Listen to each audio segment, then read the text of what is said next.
everyone. My name is Tyler Stans, and this is the What's Playing Tonight podcast. And I'm joined here today on this very special day by the Lime Knight in the Limelight. Still haven't figured out a new catchphrase, huh? No, and that one's hard to say. It is me, everybody. I am Raceland. And I'm also joined by the silver-eyed wolf sage monk himself. Also known as Nate. Thank you. You just keep adding aliases to your stuff. Actually, I think Sage Monk was the original alias. No, the original alias was a TV show. I don't know. When did that come out? I don't know. Was that like 2005? Yeah, then I would have Sage Monk before that. It was before you were born, Nate. Oh, was it? Mm-hmm. Oh, So okay. probably in the 50s sometime. Okay. Because you're old. Yeah. I'm an old man in Yep. spirit and in age. Nate, what have you been watching? Well, I'm glad you asked, Ty. I know you are. So I watched the Obi-Wan Kenobi series. Loved it. Little nitpicky thoughts here and there, but due to continuity, understandable. And also watched Doctor Strange Multiverse of Madness, which I liked for the most part, but it was, I would say, a mid-tier MCU movie. I don't agree with that, but okay. Okay, Raceland. What? All right. First, what do you think about Multiverse of Madness, and then what have you been watching? I think Multiverse of Madness is better than the original Doctor Strange. Yeah, no, I can agree with that because I don't really remember much of the original Doctor Strange film. I wouldn't say like top 5 best Marvel movies, but it's definitely not a mid-tier. I mean, Oh, that's just me. Everybody's entitled to their opinions. that is true. Don't we know it? How about you? Or first, what have you been watching? Well, the only thing different than last pod is that me and my wife started watching New Girl. Who's that girl? It's Jess. I've watched some New Girl when it first started. I never finished it. I think I got to like season 3, but my wife's never seen it and she's loving it. So Yeah, that's what I've been watching. Very nice, very nice. What about you, Ty? Oh, I don't know if you guys know this, but a little show called Stranger Things released 2 more episodes this week, so I watched that last night. The first episode was an hour and a half, and the second episode was 2.5 hours long. That's not even an episode. That's a movie. That's practically a movie. That's as long as this movie is. And you know what? That's longer than some actual movies. And you know what? I'm just going to say it. Stranger Things is still the best show on television, even after that. Okay. Never seen a single second. Understandable. I've heard nothing but great things about that show. And then, Raceland, what did you think of Star Wars, Obi-Wan? Obi-Wan? Oh, I liked it. I've stated before, it's my favorite thing recently that Disney's put out is Star Wars. And then listeners, if you want to know what I thought about Obi-Wan, you can look at our bonus episode that we did and hear all our thoughts about that and give us some of those clicks. Yeah, it features a special guest star, Gib_CA. Yes, he's a Star Wars enthusiast. Knows more about Star Wars than almost anyone I know. Well, if we still had like the Legends stuff, I bet you would probably know more, but... Yeah, probably, but... Yeah, he knows more about canon Star Wars than anyone else I know. And I've been left in the dirt. You have. Disney bought your toys and told them you can't play with them anymore. The only thing out of the non-Disney Star Wars that I want to come to Disney is I want Starkiller from the games to come to Disney. Well, he was. He's in The Force Awakens. No, he wasn't. Yeah, Starkiller base. Talking about the base. Oh, I'm talking about the dude from the game. He knows. The Starkiller is in The Force Awakens, though. Okay, I don't remember that at all. He's not talking about the person. He's talking about the base. Oh. So, boys, there was another question I wanted to ask you this week besides what y'all been watching. All right. And this brings us to a new segment of our show that I like to call the What's Files.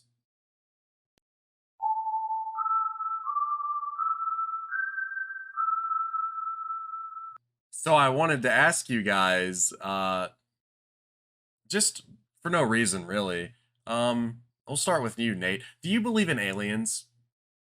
Yes. Yes, I do. Raceland, do you believe in aliens? Sure. I don't think that we're the only life forms out here. That's ridiculous to think. Wow. This was Did a you lot need one of less. us to- Yeah, Did yeah. you need one of? This is I'll this is not as contentious as I had hoped for. Maybe we'll just keep going. Nate, do you believe that aliens have visited us? Yeah, I believe the possibility exists. Raceland, do you believe? No, I don't think aliens have been to this little planet called Earth, because why would they care about Earth out of the billions and billions of planets out there? The only reason they would even come here is like in the movie we're talking about today, maybe to like get our resources, but I don't see that happening. I think there's life forms out here, but way far away. I mean, Now, intelligent life Nate's forms, cooking. probably, but who knows? Like, it could literally just be like some like one-celled organisms out there. We don't know, So but the dam is about to burst on Nate's mouth. I can see it. that's okay. I'll just keep going. No. We will. Nate, respond. well, I'm just like, okay, why would you? You don't think intelligent life forms would care about our planet, which is a perfectly reasonable thing. We're not extremely advanced and all that. But then why do people go to zoos to watch animals that are nowhere near as advanced as we are? That's They true. could easily just be watching us be idiots. All I see is that an alien species comes to observe Earth and like, let's see what these life forms are like. And then they're like, wow, these guys are just destroying each other. They're just destroying their planet. This is stupid. And then they'll leave. Yeah. I think there was a online short story I read where aliens kind of did that. They showed up, watched Earth, and was like, "Oh, never mind. They kill themselves. We do not want to interact with them." And they Exactly. just leave. Like, look at every alien movie ever. When there's an alien that shows up, what's the first thing we do is like, let's destroy that. We don't know what that is. Kill it. That's actually a talking point later for me.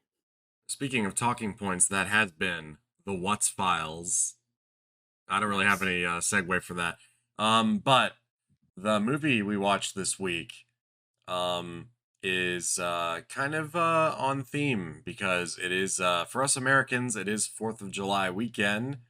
4th of July, also known as Independence Day, which coincidentally is also the name of the movie that we watched this week. Yes. Yeah. A movie that I think we can all agree is dear to us all. Great I would movie. say so. So Independence Day, also promoted as ID4, although I don't think I've ever seen anyone call it that. Yeah, What? it was the I didn't even know that. Yeah. doing research for this movie, I think was the first time I saw that. So it's That's so funny. Yeah. But then again, I was like a kid when this first came out, so I barely just didn't pay attention. So this is a 1996 American science fiction action film directed by Roland Emrick and written by Emrick and Dean Devlin. It stars an ensemble cast that includes Will Smith, Bill Pullman, Jeff Goldblum, Mary McDonnell, Judd Hirsch, Margaret Collin, Randy Quaid, Robert Lagaya, James Rebhorn, Harvey Fierstein, and Harry Connick, and that's not even all of them. The film focuses on disparate groups of people who converge in the Nevada desert in the aftermath of a worldwide attack by a powerful extraterrestrial race. With the other people of the world, they launch a counterattack on July 4th, Independence Day in the United States. Yes, it is. It produces like one of the greatest speeches Later. in cinema. Well, on Independence Day, like it is. That was, I think, isn't that the title of the speech? I think he wants to save the speech for later. Yeah.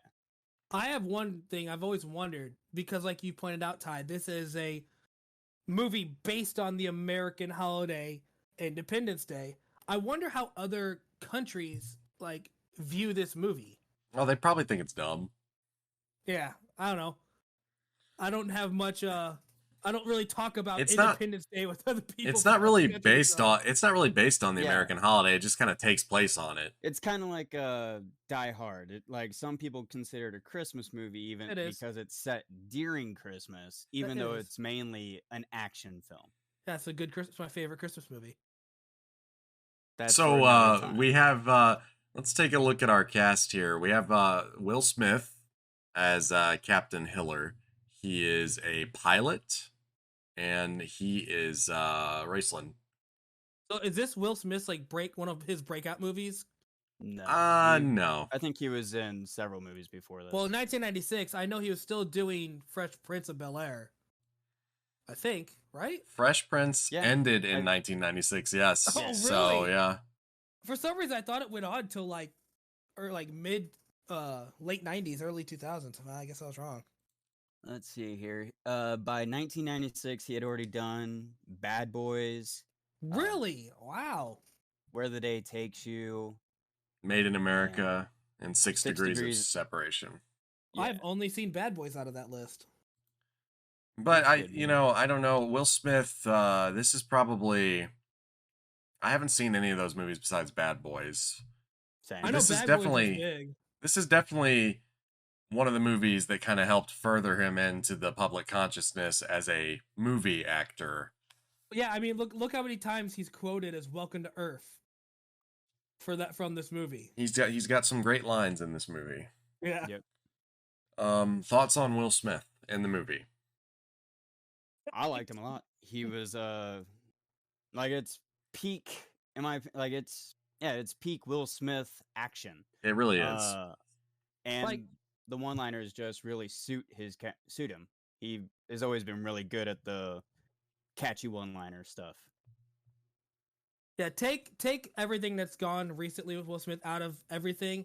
I've always loved Will Smith. Like anytime he's in a movie, usually I like that movie, and I love his performance in this movie. Yeah, I won't talk too much about Will Smith's personal life, but I will say that I do believe his performance in this movie really slaps. Oh yeah, dude. No. Man. That's funny. I'm sorry, everybody. I couldn't help myself. He told that alien to keep his name out of the mouth. Yeah, he really did. All right, that's That's the last Will Smith joke we're gonna make on the podcast. Low-hanging fruit. It sure is. Kind of like Where's the Money? Anyway, Hey. Bill Pullman plays President Thomas J. Whitmore. He's a former fighter pilot and a Gulf War veteran, and one of the greatest, in my opinion, on-screen presidents that we've ever had. Oh, definitely. By far. Yeah. Yeah, I can agree with that. I don't Also, think- Bill Pullman is also one of the best dads in Casper. Yeah. He's in Casper? He's in Casper. He's the dad in Casper. Like the 90s friendly ghost Casper. Yes. Yes. Oh, He is man. the dad. I haven't seen that since I was like 7. He's also in what else, Nate? Hmm. What else is he in, Nate? Oh. Aren't you a Spaceballs fan? Oh, He's I in- am. He's he's in Lone Space- Star. Oh, I he is Lone am. Star. I never put that together. Oh my gosh. And It's you know- funny because I am a massive Spaceballs fan. I just wasn't. I was reading some other thing, Oh, I love another Spaceballs. factual thing on here. So, But yeah, Bill Pullman's been in a lot of movies, but there's one more I'm going to mention. And this one is important for me and Nate. He was also in the movie Newsies. mm-hmm. So what do we Yeah, think of Bill Pullman? He's great in this movie. Yeah, I would say he is my second favorite character in this movie. Yeah, he's probably one of my favorite characters, I think. Yeah, Yeah, by far I can one agree of the with that. best roles in this movie for sure. He this movie is one of the movies that is guaranteed to just make me shed a tear at least like 3 times. There's Throughout one the film. scene with the president that I was just like, the feels, man, the Yeah, feels.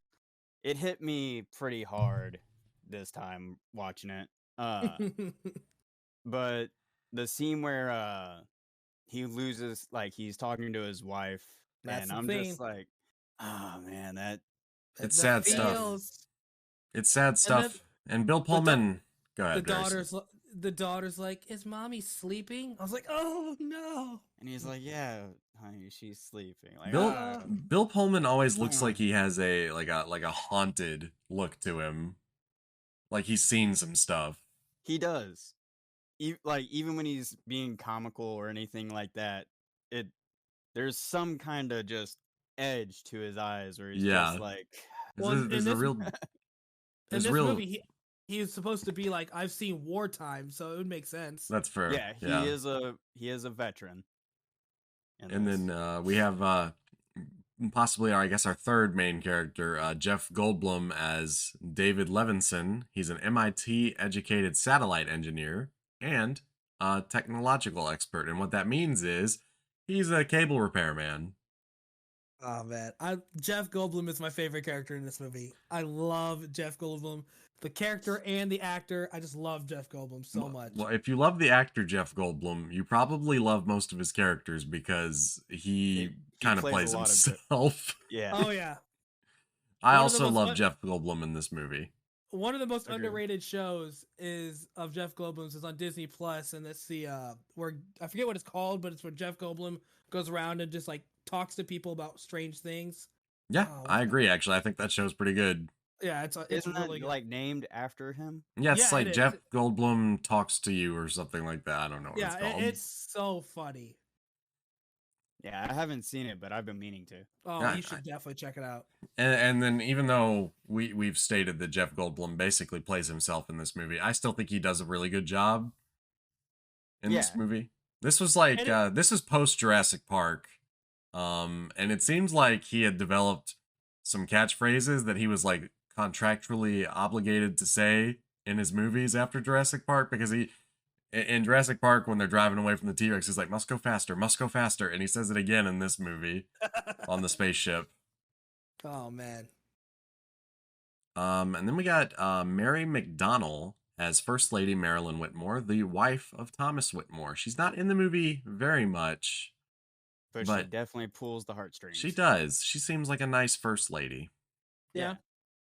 And like there's a scene where her husband tells her to get out of there and to come be with him and his daughter, and she's like, I mean, I will, but I want to make sure they're not bad mouthing you. Like she stands up for him, and that's kind of the whole reason she stays behind. And I'm just like, damn. Yeah. Loyalty. It hurts. Yeah, you knew it was coming though. Yeah. And we have. Go ahead. It never prepares you, really. And then we have Judd Hirsch as Julius Levinson. That's David's father. Plays a lot of chess. He's got some funny lines too. Oh, he's got some of the funniest lines. And then he's got some lines that, I don't know, they kind of strike me as weird sometimes. It's just like he's just on the plane. He's like, all you need is love. John Lennon. Smart guy. Shot him in the back. Terrible. And I was like, I'm not sure. Was that supposed to be funny or? You know, I almost feel like the actress that played Jeff Goldblum's estranged wife. I don't know if they were ever divorced or not. I don't remember. But the look she gave him after he said that, I don't know if she knew if that was supposed to be funny or not. Okay, so I think, and this, I don't know this for sure because I haven't really looked into it, but I feel like a lot of his lines were improvised, because there's another line. There's another line where him and David are driving to Washington, and he's like, "They want you. They want you. They'll call you. They get HBO." And like it pans over to Goldblum, and he's got like an actual genuine smile on his face, like he's like laughing at the actual line. And I was wondering, I wonder if that was not in the script or something like that. But it's a good line, so. Yeah. My favorite line of the dad was when he was talking to Jeff Goldblum's character when he's drunk, and he's just like, oh, you know, you're gonna get a cold, you know, you need to just get yourself together. And then it's just like, oh, what did you just say? It's like that he's the reason why they even thought of the virus and all that. Yeah, that's true. He's the hero of the movie. He convinces them to listen to him on Air Force One. He gives them the idea of the virus. He drives them to Washington. Like because he was like, "Yo, what are you gonna do? You gonna just walk through the front door of the president's house, of the White House?" And he's like, "That's the plan, yeah." Well, even like tears them down for like not having any contingency plans about this whatsoever, even though they'd already had alien contact before. Yeah, he knows about Area 51. Yeah, he's like all this, and they're all kind of laughing at him until the Secretary of Defense is like, "Oh wait, yeah, no, he point about that. We'll get to him in a minute." Okay. His character is just a central part of it, even though he's like supposed to be a side character, and he doesn't say much. It's just what he does is super important. He's just the driving force of the movie. Like a lot of Jeff Goldblum's character stuff is because of his dad. It's true. He's a good dad. Another good dad in movies. We have Robert Lagaya as General William Gray. He's kind of the president's like most loyal guy in this movie. Is that the older guy who's like, "I'll stay with you, president"? And he's been in a lot of movies. I don't know that I've seen too many of them, but he's got a very recognizable face. He was in Scarface and Big. And then some other stuff, but I don't know. But I really like his character because he's like the president's evacuating everybody, and he's like, "Sir, with your permission, I'd like to stay." He's like, "I thought you might." And it's like, the loyalty, the brotherhood. So, I like the General Gray for the loyalty, but also for another reason, because he kind of goes against the normal action hero general in command kind of thing. Mm-hmm. Because usually it's the general that's like, we need to use the military, we need to bomb the heck out of these things. And he's the one saying, no, let's not do that. Let's strategize and, maybe find other ways to, not have casualties. No, that role was taken up by the Secretary of Defense. And again, we'll get to him in a minute. He's coming up, don't worry. I promise. We have Randy Quaid as Russell Cass. I think that's how you say it. He is a crop duster, former war pilot, a bit of an alcoholic, maybe more than a bit. A bit. But ultimately seems to be a good dad and cares for his kids a lot. So he's got a bit of everybody thinks he's crazy because it's never made clear if he was like actually abducted by aliens, but I was gonna ask that. He believes he was, and the fact that aliens showed up. That's actually a talking point. I've been telling you. Because there's a scene where they're desperate for pilots at this point. Like, okay, let's start with you. And he's like, oh, okay. And he gets up and he tells them his little story. Then he's like, oh, I just want to thank you all for giving me a chance to fight against the aliens who abducted me And I'm like, okay, yeah. But then the two soldiers who are recruiting people look at each other like, oh, yeah, sure, bro. I'm like, wait, aliens destroying the planet. Yeah, why are you skeptical about this? To be fair, those two soldiers were the Area 51 soldiers, so they would probably know if aliens have been here in the last 10 years or not. But they have. Yeah, like they have research. They landed in the 1950s, and from what I can tell in the movie, crashed in the 1950s. Yes, they crashed in the 1950s. Come on, Nate. Landing, just another happy landing. Here's my point, though. They crashed in the 1950s. It doesn't say that they knew about them until they crashed. It could be that they were completely unaware of them until they crashed. Okay, so if they were completely unaware of them, then the aliens could have landed unawares, kidnapped people, and done things. All right, if you let me finish what I was gonna say. Okay, just a second. I know they crashed in the 1950s, Nate. This movie takes place in 1996. Randy Quaid says he was abducted like 10 years ago. They found the ship in the 50s and started experimenting on the stuff. They would know if the aliens had been there like 10 years before the invasion started. See, again, I don't agree with that because they say they know a Raceland, lot should we about. mute him? I'm not. Well, I'm just saying they know a lot about, or they say they know a lot about the alien tech because they studied it. But what did they really know about them? They didn't really say anything. All right, we got to move on. You don't agree because you don't agree. I get it. Anyway, Margaret Collin as Constance Spano. That's Whitmore's White House communication director and David's ex-wife. Yep. Is that all you have to say about it, Raceland? I mean, she's not really that important of a character. Nate? I kind of agree, but don't agree. How do you I guess I don't have much to say about her either. Now that I think about it. She's in the movie. She's just there. She is there to make sure that David has a way to talk to the president. Yeah. And then she all of a sudden's like, "Oh, you know what? I think I still do have feelings for you." Yep. Yeah. And that was it. That's her character. Well, yeah. Yeah, because no, I really don't have much to say about her. Okay. Well, how about Vivica A. Fox as Jasmine Dubrow? That's Will Smith's girlfriend and the mother of Dylan. And future wife. And future wife. Film. Yes. Yeah. She likes dolphins. Ugliest ring ever, by the way. It's pretty ugly. It is ugly. But if she likes it, I guess that's all that matters. But like, I like her character's resourcefulness because she's pretty much the reason why the president gets to see his wife one last time. Why several survivors make it out of the city. Mm-hmm. So yeah, she has more to do than David's ex-wife. Yeah. The last character we mentioned. Yeah. Yeah. There's one scene with her that I absolutely can't stand. And Go it's on. just a nitpicky thing. The scene where everything's blowing up and she grabs her kid. She's like, called the dog in there and she busts through the door. And then the explosion happens. Oh!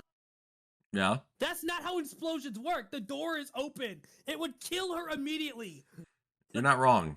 Yeah. I like how so the dog, his name is Boomer, and then she calls the dog over and he jumps in and makes it out of the fire and she's like, "Okay, Boomer." I didn't even catch that. I know. But yeah, good. All right. Trolling us 20 years early. I have a feeling that we have quite a bit. Not boomers. I have quite a feeling. Well, Nate, you are. Oh yeah, I am. I have a feeling we have quite a bit to say about this next character, James Rebhorn as Albert Nimzicki, the Secretary of Defense and a former CIA director. One of the worst characters in the movie. Screw him. Yeah. He's not very helpful. Go ahead. No. Okay. So the whole thing is at Area 51. The president doesn't even know. Why does the Secretary of State know about Area 51? Well, I think plausible deniability. And also he was CIA. So it could have just been like secrets of the government and whatnot. But the moment aliens are a threat, like publicly, it should no longer be plausible deniability. It should be, let's include the commander-in-chief. You would think that maybe that would have come up once the spaceship started showing up. And that's the whole like, well, let's see if we can take down the ships with the first line of defense. Oh yeah, by the way, I knew about the shields. I just thought maybe it'd work. But again, I don't think he knew about the ships. That goes back to what I was saying earlier. They don't know much about the alien ships. But he even stated that he knew that they had shields. When? I'm pretty sure he mentioned that, didn't he? He mentioned they had ships. I thought, like I swear he said that he knew about the shields. Okay, maybe I'm wrong. I don't remember. Okay. I don't remember that part either. So if he does, that makes another talking point I have even more idiotic. All right. There is a scene where they decide, okay, we can't make peace with these aliens. Let's nuke them. without having discussed anything about the shields they now have discovered they have. Like they've lost several pilots to the ships because they can't do any damage to them. The shields are there, all that. Why do they all of a sudden think a nuke is going to do anything to these ships? Like, that's classic. That's classic human beings thinking our guns are bigger than theirs. It'll obviously destroy it. Yeah, I guess it just, if he did mention the shields later on, that makes that whole interaction even more dumb. He's a dumb character. He is a very dumb character. I love the scene when he gets like, I don't need you anymore, you're fired. And he's just like, you can't do this. The world's ending. I don't care about your position. So, fun thing about Roland Emmerich, who directed this movie, is that he can hold a bit of a grudge. And a lot of times in his movies, he will insert characters based off of people that have wronged him in real life. Oh, no. So, Albert Nimzicki is the name of the character. Mm-hmm. The character's eventual firing lampoons Joe Nimzicki, who was MGM's head of advertising, who made life unpleasant for Devlin and Emmerich when the studio executives forced recuts of Stargate. Oh, yeah, I can definitely see the parallels then. And yeah, he does stuff like that. Like he has characters in Godzilla 1998 that are supposed to be the critics, Gene Siskel and Roger Ebert. And they're just portrayed as complete idiots and buffoons because the critics didn't like his movies. So he can be a bit petty sometimes. Yeah, I mean, dang. So our next... Go ahead. I was just saying, I can be petty myself, but making an entire character and putting it in a film that's going to be immortalized, like that's next level.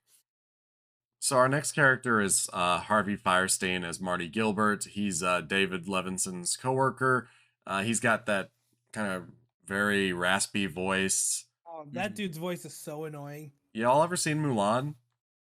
Like Are you talking about the animated version? Yes. Yeah. He is Yao in Mulan. The little short the guy? little short guy. Yeah. That makes sense. It makes sense. I can hear it. Other than that, he's not in it very much. No, he is basically just the friend who dies. I gotta call my mother. And screw his lawyer. Screw my lawyer. Don't need to call him. Let him die. So next we have Adam Baldwin as Major Mitchell. He's kind of the major guy in charge of Area 51. We've seen him in a couple of things also. Nate. He's the guy with the long hair? No, he's the guy with the short hair. Yeah, he's the military the one guy who tells Miguel, "You should be proud of your father." Oh, the one who shoots the alien. Yes. At the end. Okay, yeah, I know what you're talking about. So yeah, I know him mainly from this TV series Chuck. Yes. Love that series. In this, that character is like, if he's I guess he's supposed, like you said, he's in charge of Area 51, so I guess he'd be like in charge of security and stuff like that. Yeah, security, I guess. He sucks at his job. Why? Because, first off, when Will Smith's character brings his alien in, they literally say, how long has it been unconscious? So they know it's not dead. Then they take it to the lab to do whatever, with no guards whatsoever at the lab. All those scientists end up getting killed by that alien because there's no guards to save them. Then when they get in there, he's like, oh, let's open the door because he's still there. For some reason, not realizing that the lead doctor has a tentacle wrapped around his throat, and he's like, and he's slammed against the wall. Yeah. Gee, Nate, it sure sounds like you hate this movie. No, I love nitpicking, and I do love this film. You didn't go this hard on Army of the Dead. Well, yeah. Yeah, like, it's because I love this movie way more than I love... Yeah, but you don't have to be so angry about it, man. I'm angry because... This character sucks. You didn't think about it. This sucks. He's stupid. I don't like him. I'm angry because the guy had one job, and he's just horrible at it. Well, he's too busy giving the president a tour. He seems like he's harshing on this character a lot more than he did the Secretary of State. Well, no, screw the Secretary of State. I actually like the character himself. I like his personality. That's the 4 minutes he's in the movie. Yeah, like he seems like a decent guy. Like goes up to the kids, like you should be proud of your dad. Like he's a decent guy. He understands that this kid's going through some crap because of it.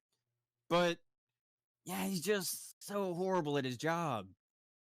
Well, speaking of Area 51, Brent Spiner is there. Dr. Brackish Okun.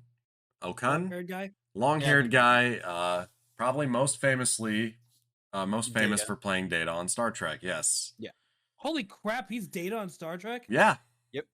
I believe he's also the main villain in Master of Disguise. Oh my god, he is. What am I saying? He's more famous for that. He every time he gets into a laughing fit, he farts, and it's really funny. Yeah. Great movie. Well, don't worry. I'm gonna pick it now. There you go. Sure. It's a funny movie. Now, I think that I've gone through... Are there any other characters that you can think of that we need to talk about? Not that I can think of. We got Miguel. He's just kind of like a background character, like, oh, my dad is a hero. Harry Connick Jr. is in this movie as Will Smith's fighter pilot buddy. Yeah. One who gets blown up. Yes. Yeah. He's like, you gotta kiss some serious booty. That's why you gotta get on one knee. Yeah. Well, then I guess that's it for characters. Yeah, I think so. Let's talk about Roland Emmerich for a second. Director. So, Roland Emmerich does not have a great filmography. To some people. Okay. So he is he is German. But he didn't really start hitting it big until, I wouldn't even say Universal Soldier. I would think Stargate was probably his first hit. And then there was Independence Day. In 1998, he made Godzilla. That's the one with Matthew Broderick Raceland. The one I enjoy. The bad Godzilla. The one I enjoy. It is the bad Godzilla, even though it's kind of a guilty pleasure. Yeah. In the year 2000, he made The Patriot with Mel Gibson. A movie I like. Never seen it. In 2004, he makes The Day After Tomorrow. I like that movie. Yep, another movie I like. 2008, he made 10,000 BC. You guys remember that movie? I think I've seen it one time.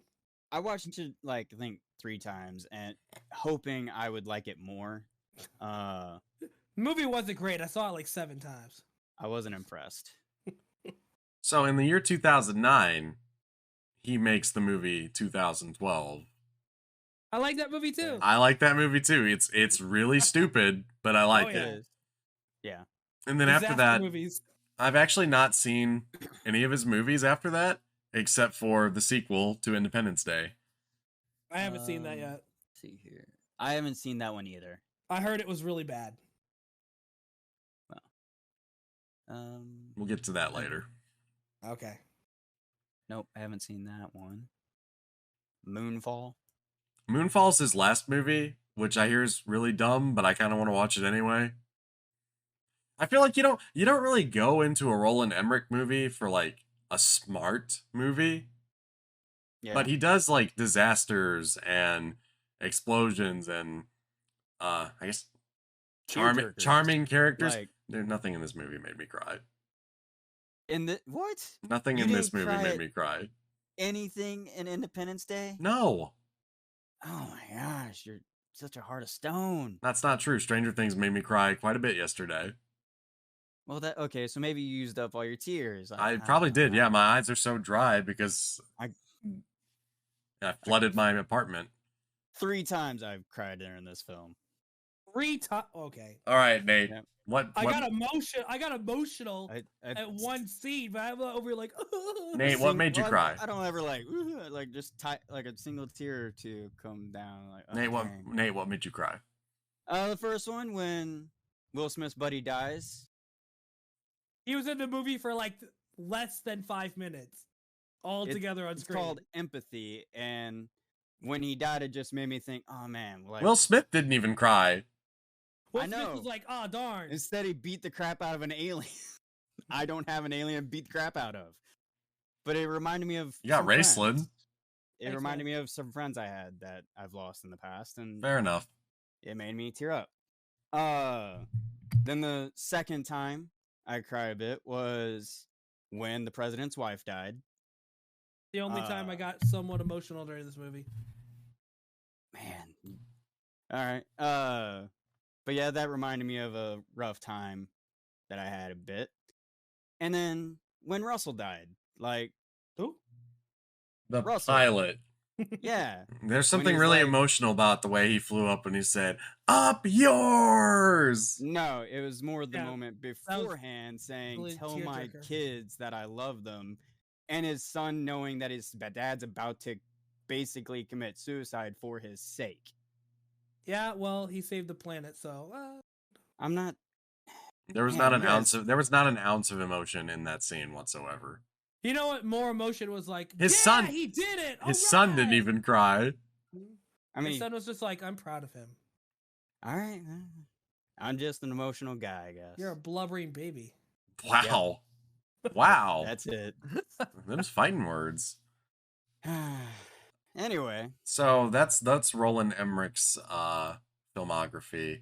Dean Devlin co-writes most of his movies. The score was done by David Arnold, who I believe does most of his movies as well. And wow, he's done a lot of movies actually. But yeah, the music in Independence Day, the main theme always reminds me of that one Christmas song. Because it's like, and then it just makes me think of that Christmas song. Do do do do. Don't they know it's Christmas time? You know what I mean? Like, maybe it's just me. I hear it. I kind of hear it, but I'm not a big music guy like you, though. So I do. I honestly pay didn't attention even to pay that attention. stuff. I didn't even pay attention to the music. In I pay attention to movie scores quite a bit. So this movie had a budget of $75 million. I can't even imagine what it's made. Nate? 24 million of that went to advertisement and campaign. That's crazy. Okay, Yeah. hold on now. So last 1.3 million was for the trailer during the Super Bowl. Oh, Okay. that makes sense. So really they made this movie for what, $50 million? Probably, yeah. Which is the same as last week's movie's budget after they paid Schwarzenegger. That's true. The movie itself, I think, was only made in like 72 days. I'm just going to say this. I think this movie still looks great. Oh, yeah, it does. Yeah. I didn't see any negative things about the way it looked. No, I think the effects are really, really good. Not just for the time. I think they still look pretty damn good. There's only one nitpicky thing I had. All right, and go on. The very beginning, talking about how it looks. Those transitions of like, okay, but for some reason, like transitions. For some reason, I can accept those transitions in the 1996 movie better than I can in the 2000 movie for whatever reason. I don't know. I know. Also, there's after last week's movie, I don't think any transitions can bother me quite as bad. Not even the 2003 Hulk movie? No, we're not. No, don't bring that up. But honestly, though, for real, I think this movie still looks great, and I watched it in 4K with everything upscaled, and it still looks good. I think the CGI looks good. I think the practical effects, whenever there are any, those look good too. Yeah, I would say this movie holds up. Definitely. Especially like visually, I think it really holds up. So this movie was released on July 3rd, 1996. Come on, you had one job. Well, yeah. I wonder what day July 3rd was. Oh, wait. It was probably a Thursday, but I forgot to mention So this movie cost $75 million to make, but it made $817 million. Yeah, it That- was a definitely box a office success, yes. And there was a sequel. Neither Oh, of you boy. have seen it. I haven't heard any good things. It came out in 2016. Hold on. Yes, it came out in 2016 in June. What the hell? You had one job. And I don't think. Oh, you know what? Let's. We have a bit of a question from our audience. We're doing it early. We're gonna just do it now because it's on my mind. And this is a segment I like to call Who's Asking the Questions? Riddle me this, riddle me that. Yeah. All right. Yeah, I don't know. That's a working title. So we have a couple of questions actually. And we're gonna get to them right now. Just let me scroll over on the Discord where you can join and ask your own questions, listeners. And get out of the way, Nate. No, move. There we go. So, we have a question from our friend Michael. Just finished rewatching Independence Day, and it got me thinking. Does the fact that the sequel sucked so hard detract from the original? Now, obviously, you guys have not seen the sequel. Yes. What isn't the sequel just them having to go into space? No. Oh, I don't know much about the sequel. But I will say this. I don't think that Independence Day Resurgence is like the worst movie I've ever seen. It's just kind of mid, you know? Would you rather watch that than Army of the Dead? Yes. Good. So, I may not have seen the sequel, but to sort of answer the question, I cannot think of a single movie sequel that has lessened my enjoyment of the previous iteration. So it's hard to say. Because I Googled that question because I was like, what the hell? Like, why would that have anything to do with the original movie? And people seem to think that the size of the invasion in the second movie lessens the impact of the invasion in the first movie. Is it bigger? Yes, obviously. It's bigger and it's more.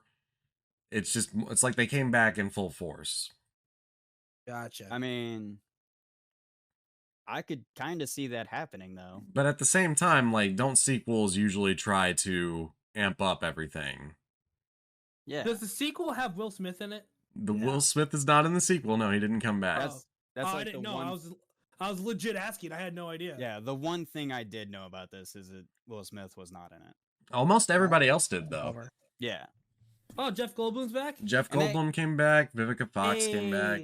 And from what I understand, they actually gave a reason rather than just ignoring it. Well, they said he... Yeah, I didn't want to... I do know what happens to him. I didn't want to spoil it for Race. Hey, don't spoil it. I may watch it someday. Yeah. Well, the real reason is he was filming Suicide Squad. Yeah, the legit reason, but Which is, in canon reason. I don't know what the right choice was. I would much rather watch Independence Day Resurgence than Suicide Squad, though. Come on. I haven't even seen it yet, and You haven't seen Suicide Squad? no, Resurgence. Oh. So, we have another question. We have one more question for this segment. This is from Alex. Who in this movie is least likely to keep Will Smith's wife's name out their fucking mouth? Okay. Least likely. Yes, least likely. Probably the alien that got killed. Well, he's most dead, so he likely, can't 'cause talk. He's dead. He can't Least talk likely. anyway. Yes, that like telepathically maybe. Rayson, let me word this in a way that you can understand. Who in this movie is most likely to talk shit on Will Smith's wife? Gotcha. Probably the Secretary of State. Defense. Secretary of Defense. Whatever. No, Albert. but I agree with Raceland on that, though. Yeah, no, it's completely Albert because he's an a-hole. He's an a-hole Albert over there. He would whole just Albert. Will Smith would be like, "No, we need to do this." He'd be like, "Listen, just because you're Immediately, smack. So, you guys have more talking points that you would like to bring up? I do. I've got a couple nitpicks. Small nitpicks. I'm Oh, always boy. here for a nitpick. All right, so the scene where Will Smith's like, I'm borrowing the helicopter to look for my girlfriend, and then immediately finds his girlfriend and all the survivors in the massive destroyed land. I was just like, okay, that's so unbelievable. GPS, man, just No, track GPS it. didn't exist in 1996. They invented it in Area 51 with alien Yeah. technology. Yeah, they But had he the- left the White House for, or no, he left Area 51. Yeah, you're he right. left Area 51. Yeah, but I was just like, okay, like there's no way out of the entire wreckage of wherever they were at, they found her immediately. I'm just glad that they were able to get all of the survivors onto that helicopter. Like, Right? they found Wasn't- just the right amount of survivors to be able to fit on that helicopter. Wasn't there like, wasn't and there not like have to leave 20 anybody people? behind? No, I think, well, they had like yeah, maybe. 'cause Another- They did fill the truck bed.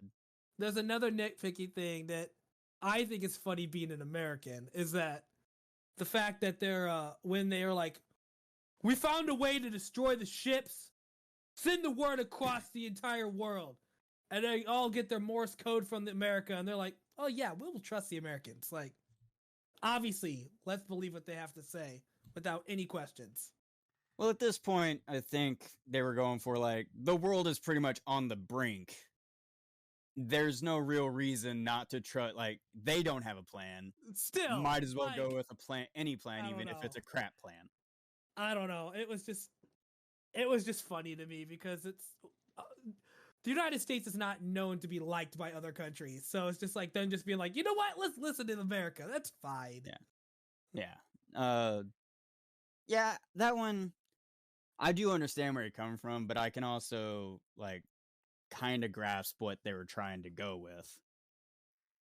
And the only other talking point I have is a positive one, and that was, we said earlier, the president's speech, in my opinion, is the best speech in all of movie history. Okay. I will agree with you. Yeah. Yeah. I can agree with you, and I have a nice little behind the scenes tidbit about that speech. Alrighty. Yeah. Yeah. So the speech was so good that the crowd in front of him were not signaled to do a cheer yet. But Oh, they that's did cool. it anyway because he pulled it off so well. And the filmmakers decided to just leave it in because it was just that good. Do you know if the guy who played the president, did he Bill Pullman. did he improvise anything, or was it just written out? I think it was just written out, but he acted and said it with such Okay. conviction and everything that the performance was just that good. Yeah, he did such a good job. He That really is- did. It's actually known as like one of the greatest moments in movie history. Like, Yeah, I'll just say history. Yeah. like it is funny because I often do forget that he was Lone Star, and just I had no idea. that it is such a hard connection between that epic speech and Lone Star. And then him being like Pizza the Hut. Yeah, like, oh no, we owe money to Pizza the Hut. Like, it was a good one. Yeah. Well, that's all the talking points I got. Nate. So, yeah, I don't really think I have any. Yeah, I do. Never mind. So a nitpick is for me was early on in the film, Russell crops the wrong field, and He dusts the farmer- wrong field. yeah, does the wrong. The crops field. are in the So, field, Nate. I'm nitpicking you. You are. I appreciate that, Ty. Thank you. Like, But the farmer like goes to his kids, throws the dehydrated vegetables on the ground, like, your dad didn't do his job. His job has nothing to do with keeping those vegetables watered. That's the farmer's job. So the farmer is literally just blaming him for messing up his own crops. man, you are nitpicking at like the smallest little things. Yeah. Yes, I am. You He know, really, saving that He really likes Randy Quaid's character, and he didn't like the guy who was being mean to him. No. Oh man. Wait, the guy wasn't being mean to him. Yeah, he's gonna fire him. Don't say that about Randy Quaid's character. You're nitpicking. I don't understand who you're talking about. Are we talking the talking about farmer? Major Mitchell? No. Oh, the farmer. Yeah, Yeah. no, the farmer was an idiot. Yeah. He was blaming a lot of time on this farm. Yeah, that's fine. We're spending a lot of time on this farm. So I think that's all the nitpicking I have, but there thank are God. like some I'm sure there you'll are find some it. like well no, there are some like little bits in the film that I appreciated. Like the laptop that David has the 2001 or 2001 A Space Odyssey HAL. Yeah, saying, I "Hi, saw Dave." that. I like that. That was a nice little It's a nice reference that Yeah. Raceland didn't get. Never seen it. I know. So the movie apparently holds the record for having the most miniature model work ever. Damn. And I'm we'll guessing from all probably the buildings exploding and stuff. yeah, the cities and all that stuff. And we'll probably continue holding that because model work for movies don't really happen on that scale anymore due to CGI and technology advancing. So it'll probably hold that record unless someone actively goes and tries to beat it. And I think that's probably why this movie holds up so well, is because everything you're seeing on screen was actually like there. Yeah. For the most part. Almost all of the aircraft, except for the ones where like visually shows people in them, were models. That's awesome. So there's a scene where the city gets hit and the explosion's happening and it shows a fire truck coming at the screen. The model set guy said that the fire truck, literally they just went to a store and bought a toy fire truck because for reasons I guess they didn't model the fire truck. But yeah, they just went to a store, bought it, came over, did the scene.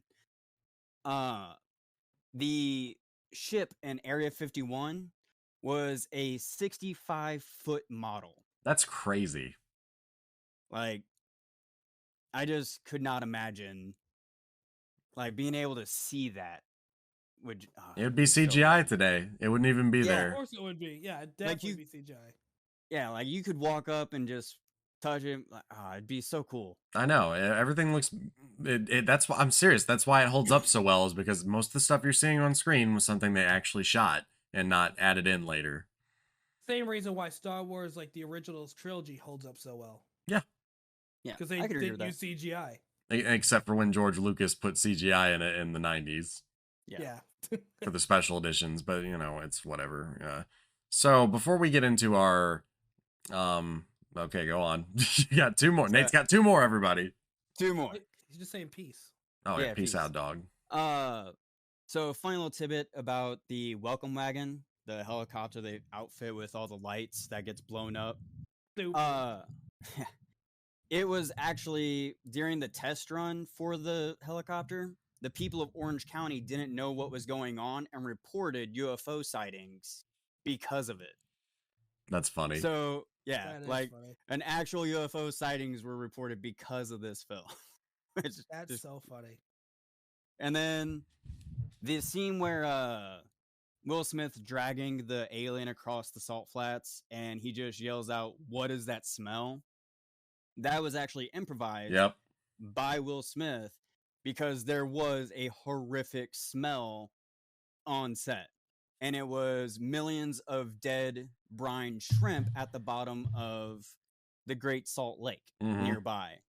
So when he did that, they left it in because it was a funny scene. Yeah, it's funny. Yeah. Yeah. What the hell is that smell?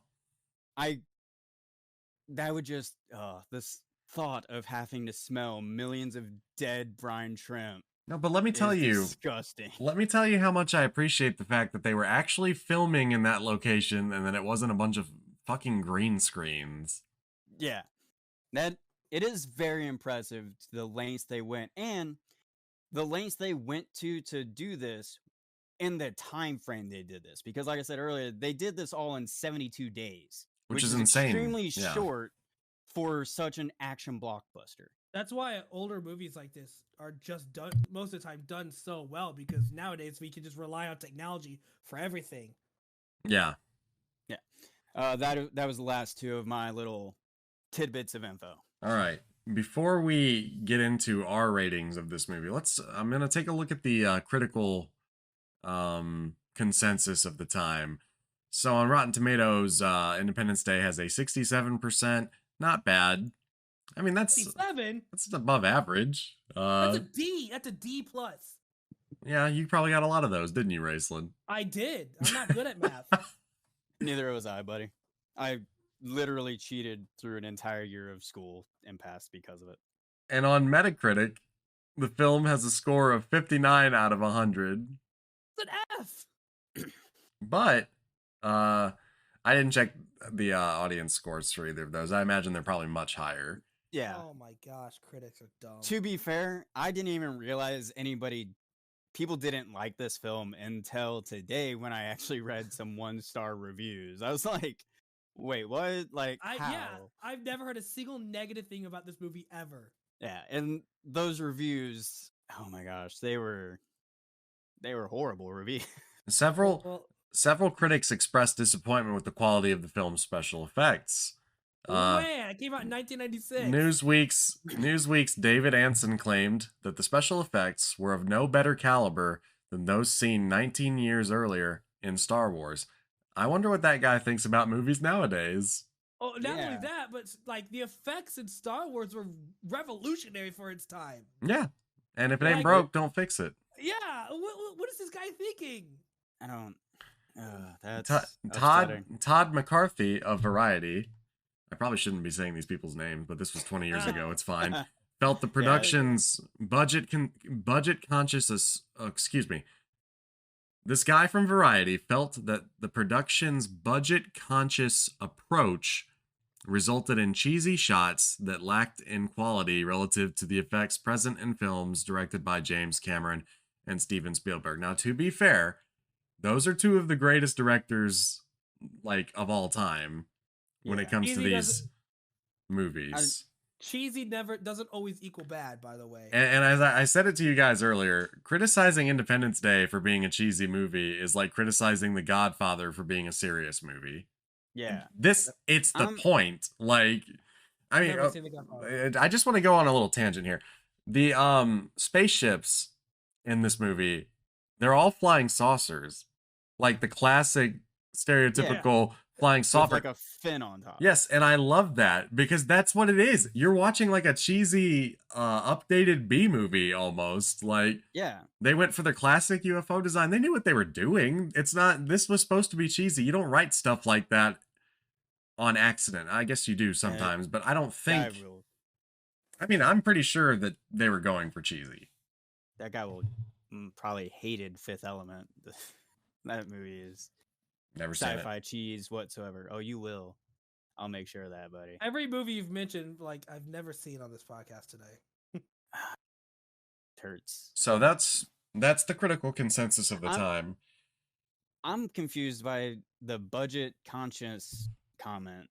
Like, how, like, compared to other films at that time, I don't really know much about budgets until we do the research on the podcast, but that seems like a lot of money for a 72-day film. I'd have to see. Well, hold here. Let's see. Just not only that, but I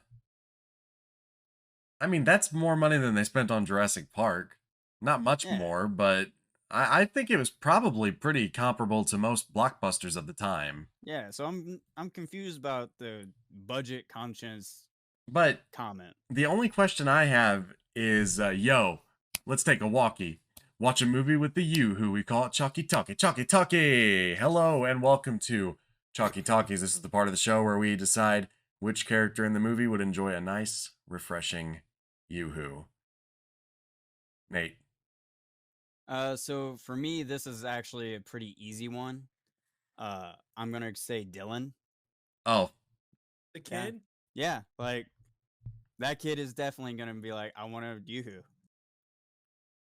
Oh, well, in that case, I pick Patricia Wilmore, the daughter of the president. Okay. Okay. How about you, Rayson? Hmm. I'm gonna say Miguel, after witnessing his father sacrificing himself to save the planet, he could relax with an ice cold. To pour one out. Such- Hey, that scene made Nate cry.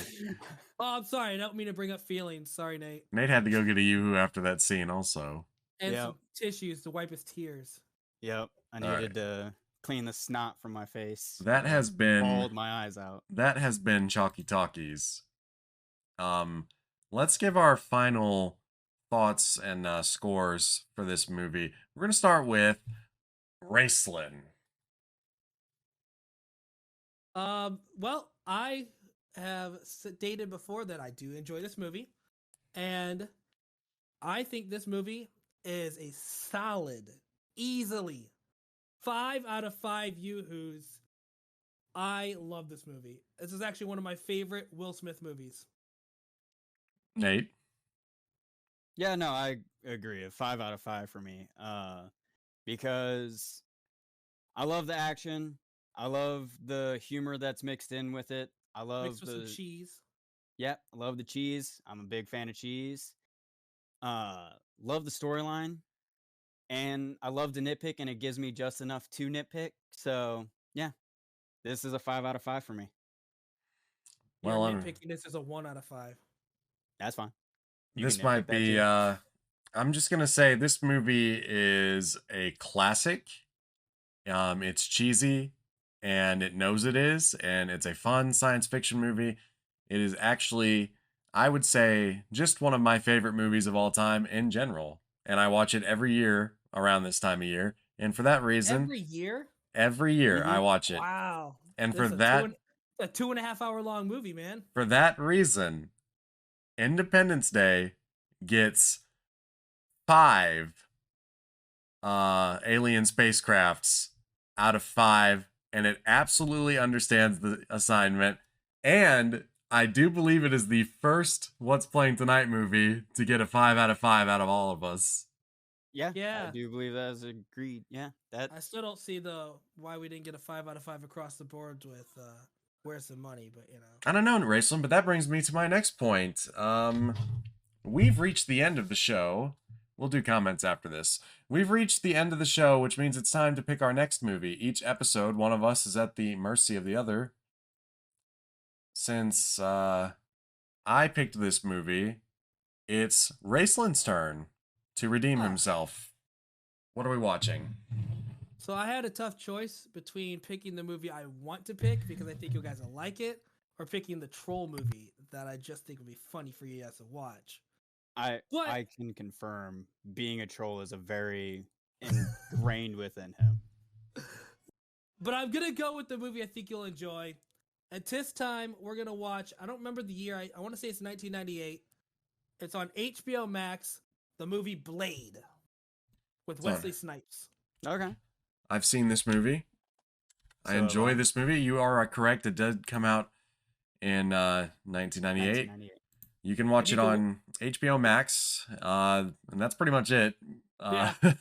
But it is available on HBO Max. And yeah, I'm looking forward to that one. That's pretty good. Yeah. And don't worry, if you enjoy this movie, maybe sequels be down the line. Well, yes. Now I'm less excited. Oh. But anyway, I like the sequels. We got not as good, but we got final thoughts, our final words, Nate. Yeah, I am looking forward to Blade. Looking forward to seeing comments on the podcast. Looking forward to so much in the future. So, yeah. All right, Raceland. Easily. Last comment. Welcome to Earth. All right. Yeah. Good morning. In less than an hour, aircraft from here will join others from around the world, and you will be launching the largest aerial battle in the history of mankind. Mankind. That word should have new meaning for all of us today. Don't do the whole speech. We can't be consumed by our petty differences anymore. Yeah. We will be united in our common interests. Perhaps it's fate that today is the 4th of July, and you will once again be fighting for our freedom. Not from tyranny, oppression, or persecution, but from annihilation. We're fighting for our right to live, to exist. And should we win the day, the 4th of July will no longer be known as an American holiday, but as the day when the world declared in one voice, we will not go quietly into the night. We will not vanish without a fight. We're going to live on. We're going to survive. And today, we celebrate our Independence Day. And subscribe. Yes, please like, comment, and subscribe. And also, I know that was our final words, but guess what I forgot to do? The comments? Yeah, we welcome all comments. If you want to comment, you can down in the comments section on YouTube or by emailing us at whatsplayingtonight@gmail.com. You can also follow us on Twitter @TonightPlaying. There's also a link to the Discord down in the description. We'd love to hear from you. Should we read some comments? Yeah, sure. What comments we got? Let's see. Mario says that he only wishes we could have presidents like we dreamed of in the 90s movies. Yeah, no, I think almost anybody would want a leader like that. Like that, I believe, would probably be a global agreement. And then Alex says it's a classic. Yep, it is a classic. Agreed.